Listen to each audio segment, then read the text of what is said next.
So, Catherine, thanks very much for joining me this morning.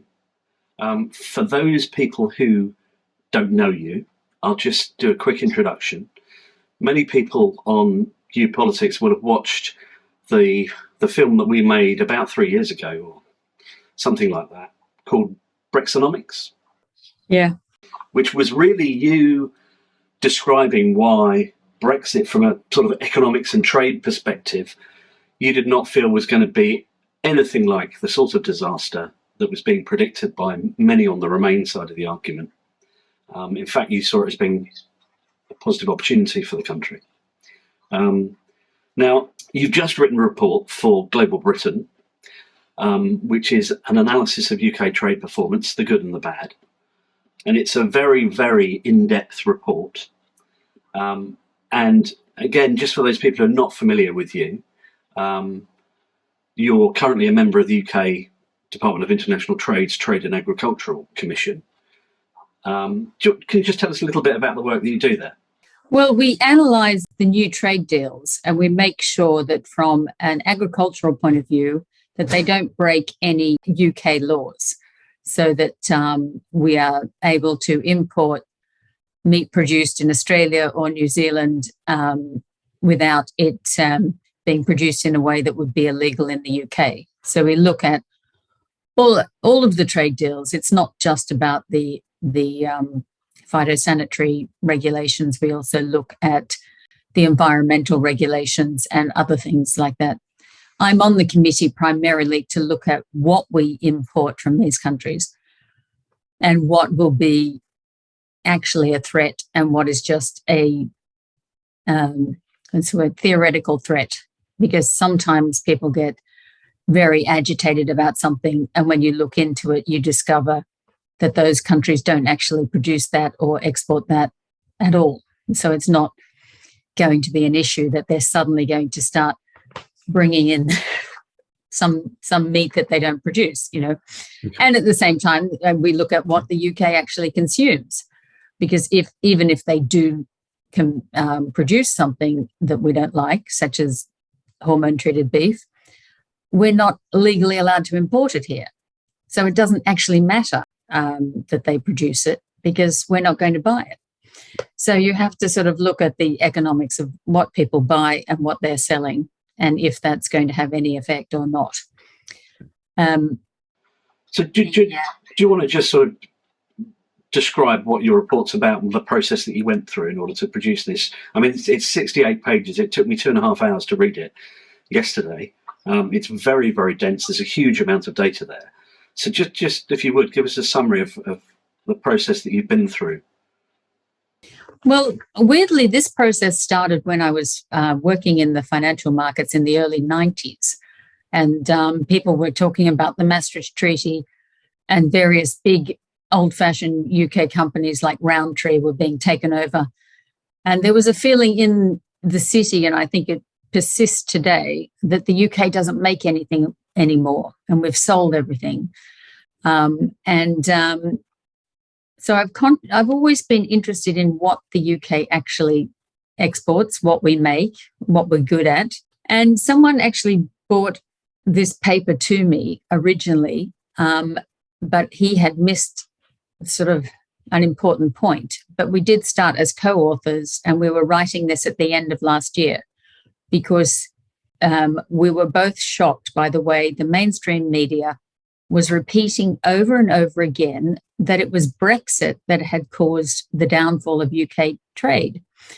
And it was being reported first by the OBR and economists who should have known better. It was repeated by people like the Governor of the Bank of England when giving evidence to the Treasury Committee, who really should have known better.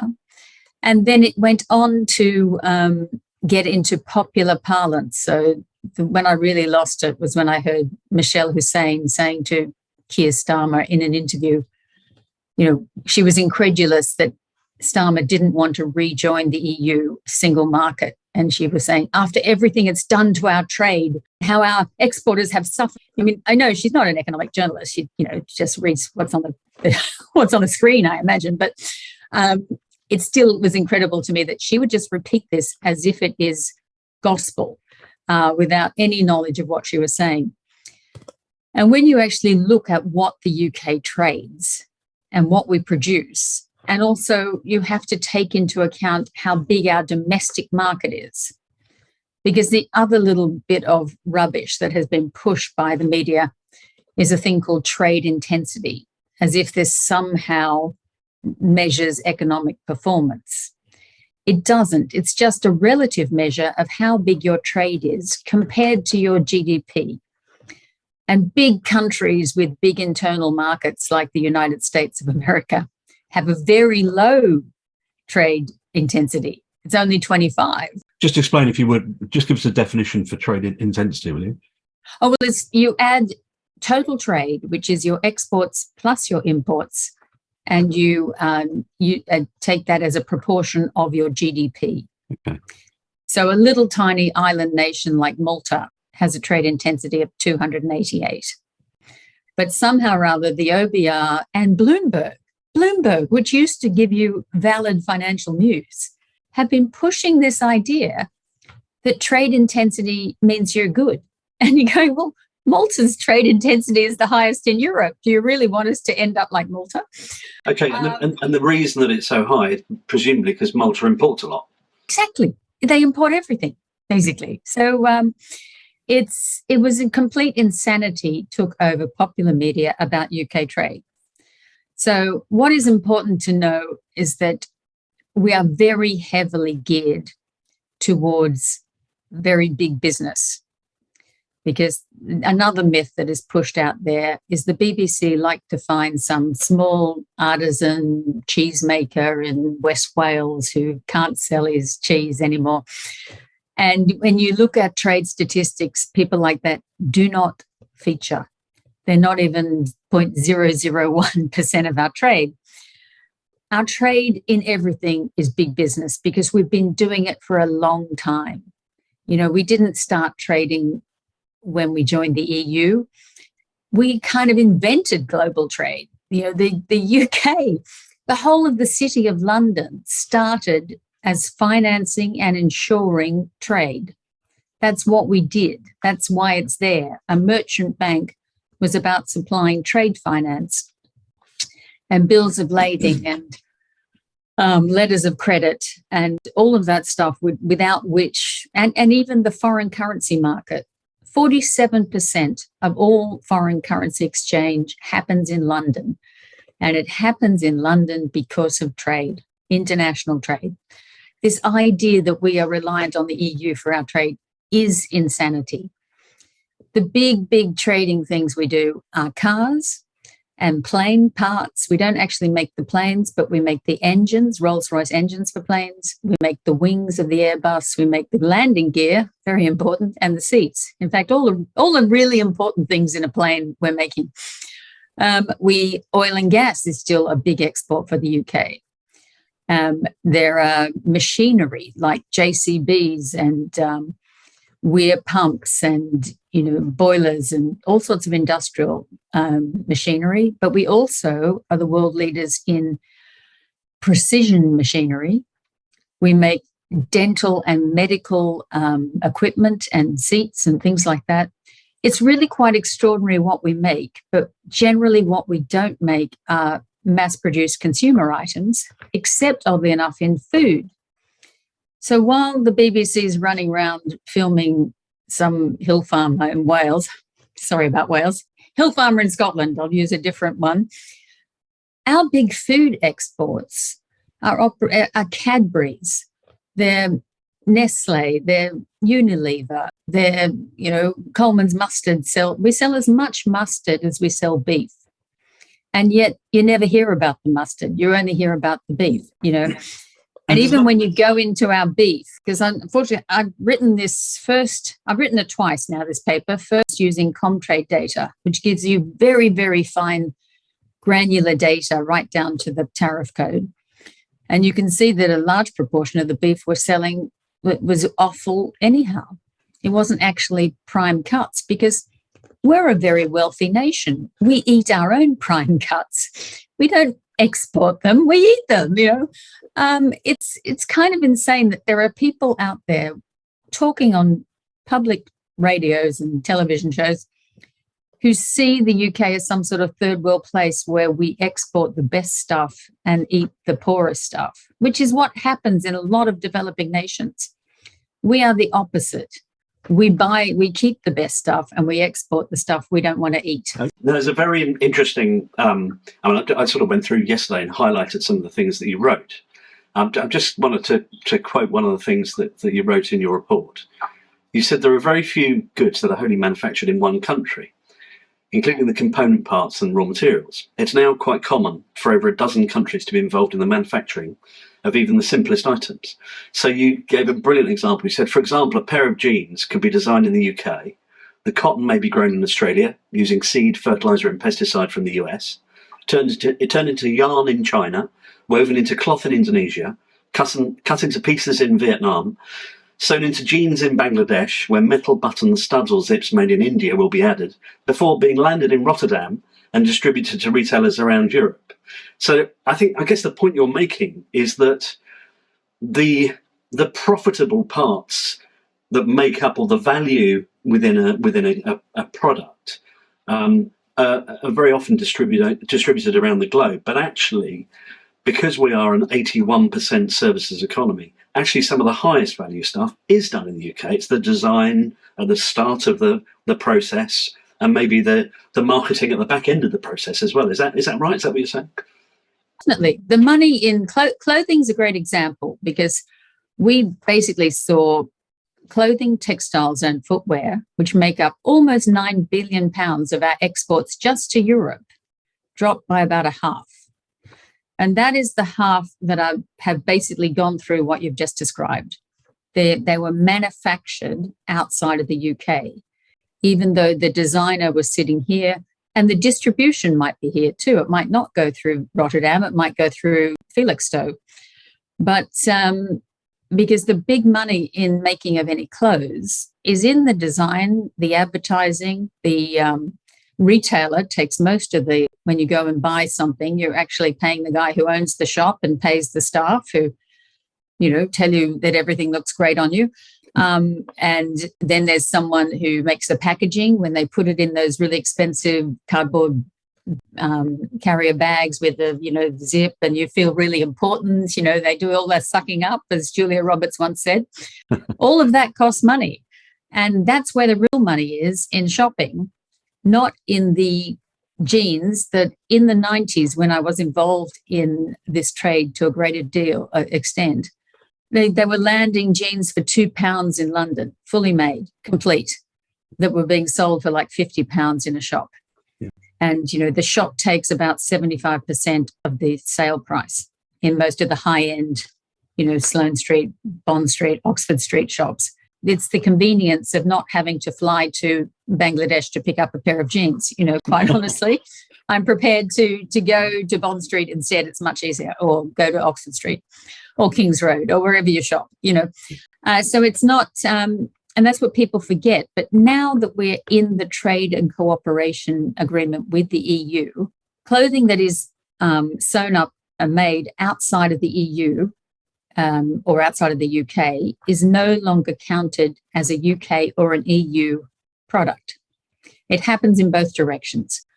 So our exports to the EU have dropped by half, and that's purely because of the rules of origin.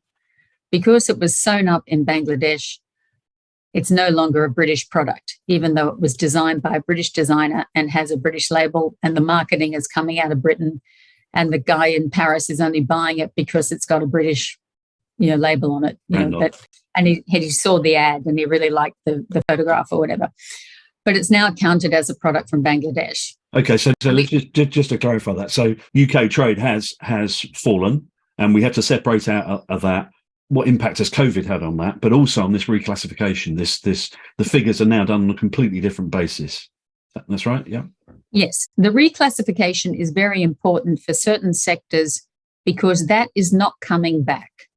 So when you look at the most recent figures for 2022, there's been no rebound in those sectors, and there never will be unless we move our manufacturing back to the UK which is unlikely to happen because it's so much more expensive to produce things here than it would be in Asia. And so that isn't happening. And it's not a one-way street. We've also seen it in our imports from the EU. So imports from a lot of EU countries have gone down in clothing and footwear, but imports in places like Morocco and Vietnam and Bangladesh have all gone up. So, it's happening in both directions. Not that the British media will tell you about that. And that's also dropping our total trade statistics because we're taking it out of the exports and we're taking it out of the imports. Okay. So it is dropping trade with Europe, but it's not affecting our economy. Those factories were never in the UK. So we were never, they haven't been in the UK for 30 years, maybe longer. Yeah. Therefore, it's not like there are jobs leaving the country or that this is a big problem for us. In fact, it's a real benefit for the countries where we're making these things. So. Okay, so once we strip all that out, once we strip out, let's leave COVID aside for a minute, but once we strip out this kind of reclassification, what's been the impact? What's been the net impact? Outside of the reclassification, the next big impact for the 2021 era was on things that are really hit hard by COVID. And the three industries were responsible for 50% of the loss. So half of the total loss in trade in 2020 and 2021, because it basically collapsed and stayed there. Yeah. The first one were cars, because cars, like jeans, are still made in the UK, but they use a lot of parts that are not made in the UK. And the most critical one was computer chips coming out of China. And this not only affected us during COVID, it also affected us in 2022 because China continued to have its lockdowns. So the shortage of computer chips continued, and anyone who's tried to buy a new car in the last couple of years will have noticed this, that it's very hard to get one, or they're on waiting lists of 8 or 9 months. That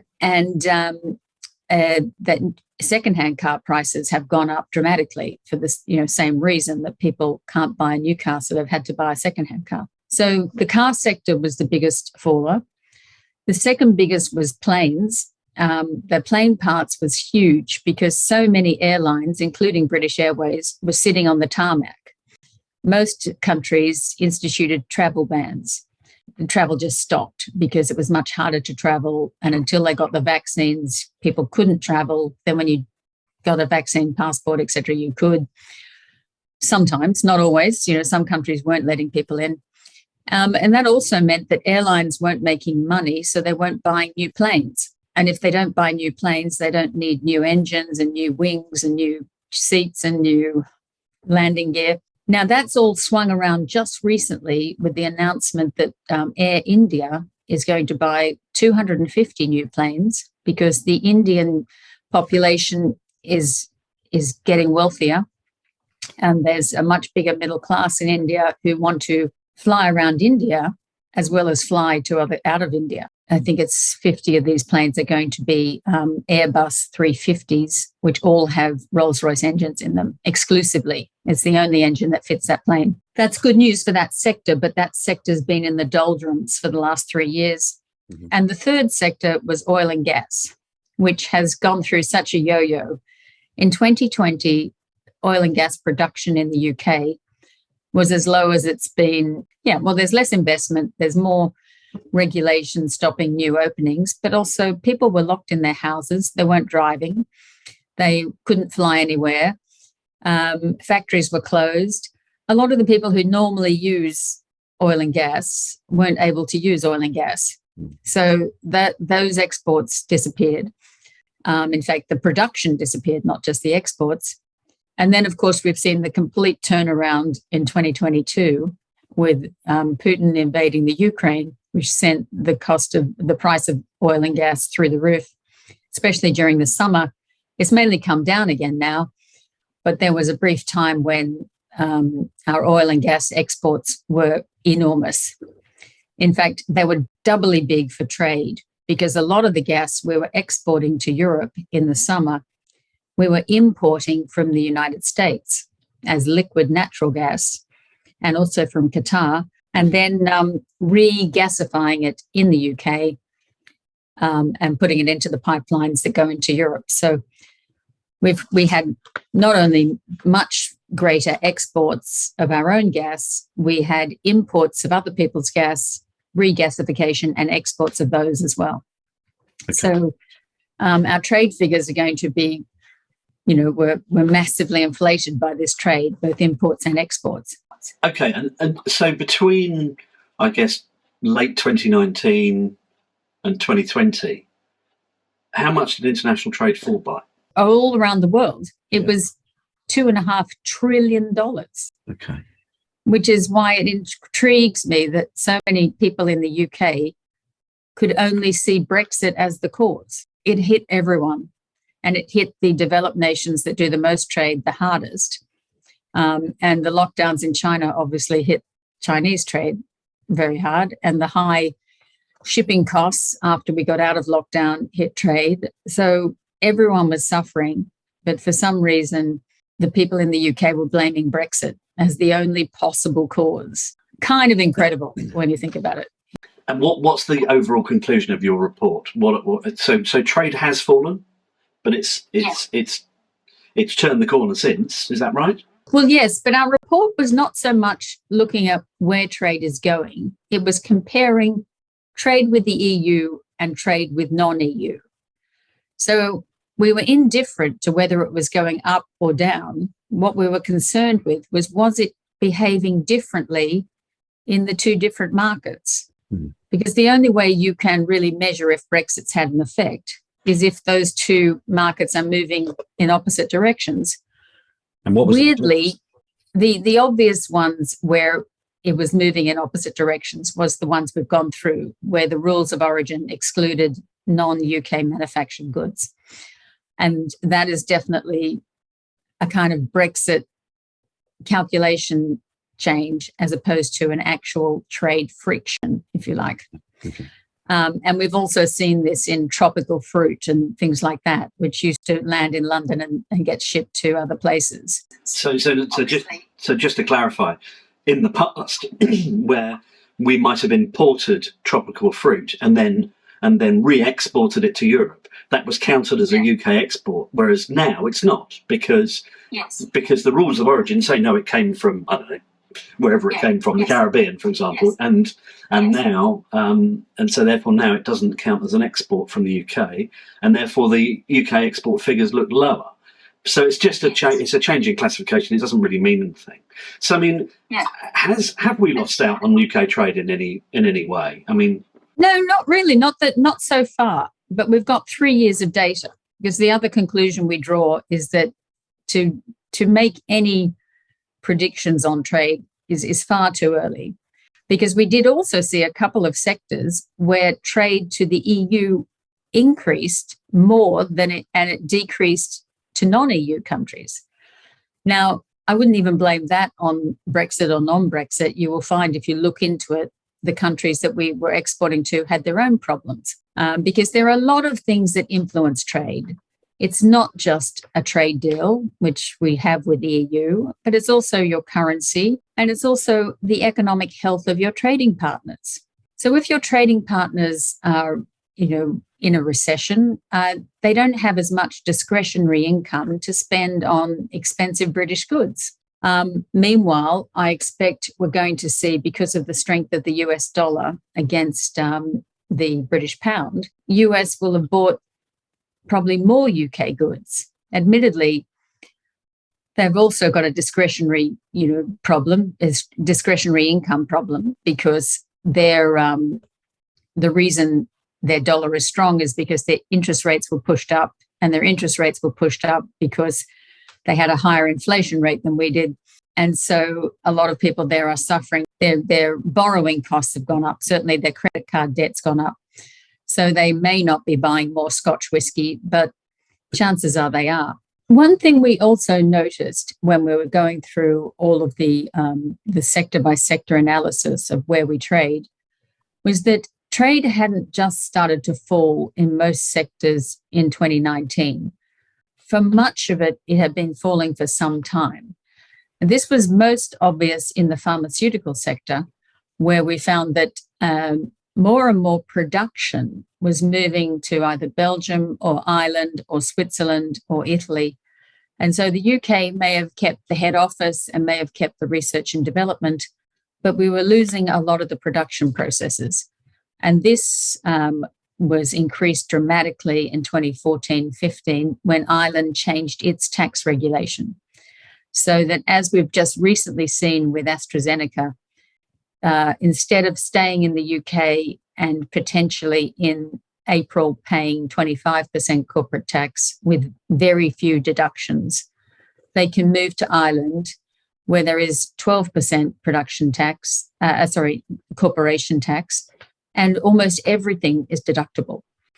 So more and more companies are doing that, and Ireland's exports to the United States are more than double ours now in pharmaceuticals. This is a consequence then of Jeremy Hunt, the Chancellor, increasing the corporate tax rate from 19 to 25%. Is that what you're saying? Well, I think it's certainly the AstraZeneca is their move, and the managing director did claim that that's why they're moving, and that's why they're not going to build. They're not moving the whole company, but they were going to expand their production processes in the Northwest, in Macclesfield, and something that would have suited the levelling up agenda, I'm sure. And they're moving that. They're not going to build a £320 million factory there anymore. They're going to build it in Dublin.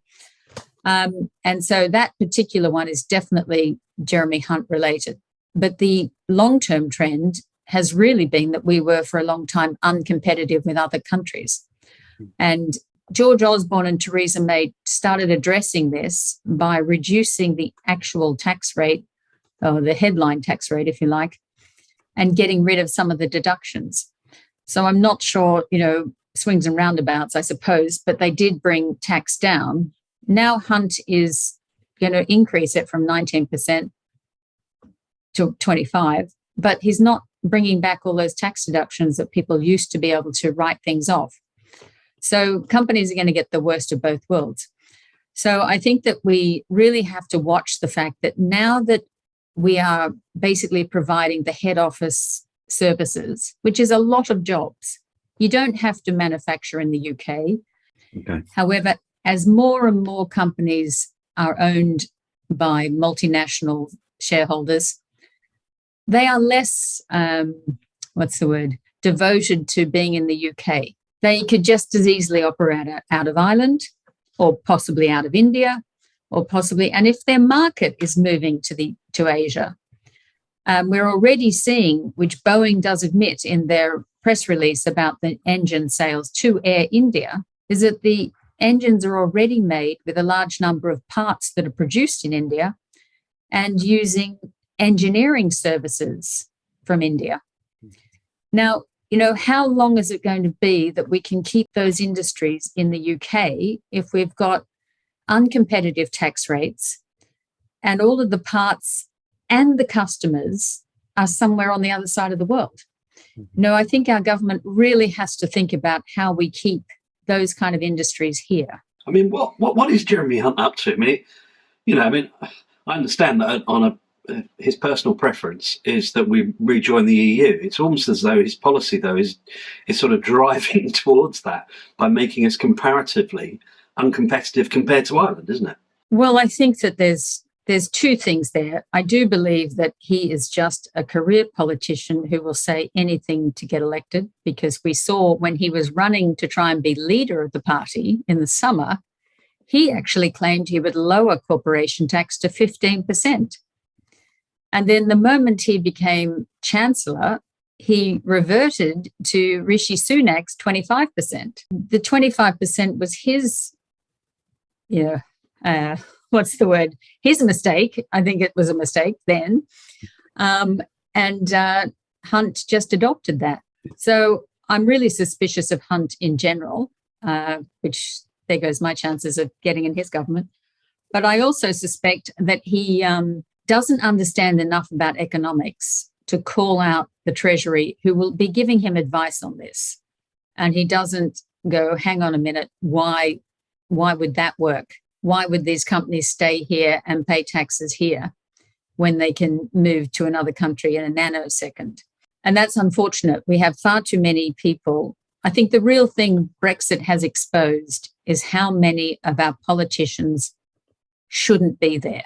And that's on both sides of the house. They have hidden behind doing what Europe told them to do for a long time. And in fact, now we see them exposed, as Warren Buffett used to say, the tide has gone down and we can see who's not wearing any swimming costumes. Well, most of our politicians seem to be in that boat, and that's pretty shocking. Because that's the other issue that is a long-term trend, is in oil and gas production. Okay, yeah, tell me about that. Well, it's completely shocking that when Putin turned off the taps on Europe, that the UK was not in a position to turn them on in the UK. It is completely shocking that we had to rely on fracked gas from the US, which is then converted into liquid natural gas, which is an expensive process and takes up a lot of carbon emissions, or produces a lot of carbon emissions. Put it in a ship, which is also an expensive process, run by diesel, and drive it to the UK, regasify it here, and then pump it into Europe. And somehow that's better for the planet than taking it out of our own potential fracking sites, or even out of the North Sea. The other thing that is completely insane, if you ask me, I was driving down in your direction last week, and on the way out in the early morning, all I saw was people in vans with their company on the side driving into London to work, the plumbers, the electricians, and that their van is their office. They've got all their tools, they've got everything there. And on the way back mid-afternoon, the highway and the M25 were absolutely chock-a-block with massive semi-trailer trucks from Europe, or going to Europe, or going, God knows where they're going. All of those things run on diesel. Now, one of the best fuels to crude oils to make into diesel is Brent crude. It's a very heavy crude. Diesel is not going away because they don't have the available technology. There are no viable electric trucks at the moment. People have got hydrogen buses, but the hydrogen buses only work because a bus refuels at the depot. And so they can have a hydrogen refueling station at the depot, and they never have to go into a petrol station on their journey to pick up more hydrogen. So, that kind of works if you only refuel at the depot. But for these millions of people that rely on vehicles that are either heavy goods vehicles or just vans and commercial vehicles, but also farm equipment and a lot of machinery, mining equipment, we're all expecting mines all over the world to get more copper and more lithium so that we can produce more, electric vehicles. But all of that's going to require great big heavy duty mining equipment. At the moment, it all runs on diesel. And so we've got to find more diesel, because the other big source of oil that can be converted into diesel was Russia. And I don't think that even if, there are two scenarios with Russia. I mean, either Putin wins, and if he wins, I don't see the West going, oh, everything's fine, mate. We're going to go back to the way it was and we're going to buy your gas and your petrol. Don't you worry about it. Or Putin loses, which could take a while. But again, unless we get rid of Putin and take over the country, I'm not sure we'll be getting oil and gas out of Russia anytime soon. And a lot of the facilities, they are selling as much as they can to other countries that they can get it piped to. Yeah. But a lot of people have said if the tundra wells start to freeze because they're not being used, you would have to re-drill them to get the oil out. So it might not be just we just go in and turn the tap back on again. Wow. And of course, the US have blown up the pipeline. So allegedly. Allegedly. So, that would have to be rebuilt as well. So there is a really good reason that I think we should be exploiting our own oil and gas reserves as much as possible. So what aren't the government doing that they should be doing or should have been doing in the past? Can you be specific about that? Well, I think the biggest mistake they made was when Theresa May put into legislation through a statutory instrument, never went to Parliament, it wasn't debated, that we would make ourselves net zero by 2050. And then Boris came in and reduced it again. And all of this was done without any serious scientific analysis of A, if that even made sense, and B, if that was possible, and if it would make any difference to the world. And of course, you know, both Boris and Theresa May, I'm sure, are very smart people, but neither of them are physicists, neither of them are chemists, neither of them really understand. You know, I don't think either of them can drive a heavy goods vehicle and understand that a tractor you can't plug a tractor in. You know, there's a lot of things they don't know about, and I think they were easily conned by some children who run around gluing themselves to things without, and who also don't know about what's really happening out there and how the food gets into their fridge. They just think they have a magic fridge at home that fills itself up.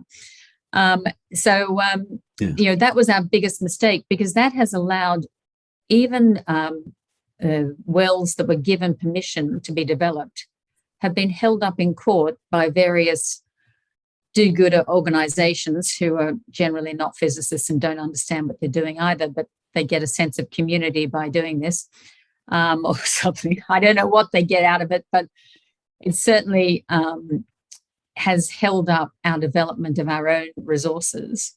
And it also stops companies investing in it. I think this crazy thing that was promoted by our former governor of the Bank of England, the ESG, has stopped a lot of people who would normally invest in oil and gas, because it's pretty good routine income. It's the sort of thing that a pension company probably should be doing. And instead, no one wants to touch it because it will ruin their ESG score. Well, I mean, who's inventing the ESG score? You know, these guys that, until they run out of air fuel for their private jets, I don't think they'll really understand what they're talking about. You know, and in fact, I would recommend that oil and gas companies stop making private jet fuel for a while and just see how long it takes before the bandits running the World Economic Forum or the Davos crowd suddenly go, oh, hang on a minute, you know, that's not much fun if we get stuck in our house in Washington or wherever we live, you know.